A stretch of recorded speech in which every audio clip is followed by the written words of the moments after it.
नमस्कार, मी Priyanka Gaikwad. Pune prime news मध्ये तुम्हा सर्वांचं स्वागत. राज्य सरकारने मोठा गाजावाजा करत महिलांसाठी लाडकी बहीण योजना सुरू केली.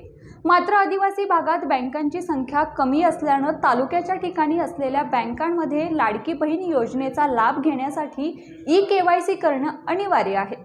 त्यासाठी बँकांमध्ये मोठ्या प्रमाणात गर्दी होताना दिसते. मात्र ग्रामीण भागातून येऊन काम होत नसल्यानं चक्रा माराव्या लागतात. दररोज येण्या जाण्यासाठी होणारा खर्च परवडणारा नसल्यानं घरून भाकरी बांधून आदिवासी महिला बँकेच्या बाहेर मुक्कामी थांबत असल्याचं धक्कादायक वास्तव समोर आलंय. नंदुरबार जिल्ह्यात लाडकी बहीण योजनेसाठी ई-केवायसी करण्यासाठी आदिवासी भागातून येणाऱ्या महिला आणि नातेवाईकांना रात्री बँकेच्या बाहेर उघड्यावर मुक्काम करावा लागत असल्याचं चित्र समोर आलंय. शोधा शहरातील बँकेच्या बाहेरीलची विदारक स्थिती समोर आली असून ई-केवायसी साठी मोठ्या प्रमाणात गर्दी होत असल्यानं नंबर लागत नसल्याने लाभार्थ्यांना बँकेच्या बाहेर मुक्काम करावा लागतोय. यावर उपाययोजना करण्याची मागणी महिलांकडून होत आहे. या बातमीसह इथेच थांबतोय. मात्र तुम्ही पाहत राहा पुणे प्राईम न्यूज.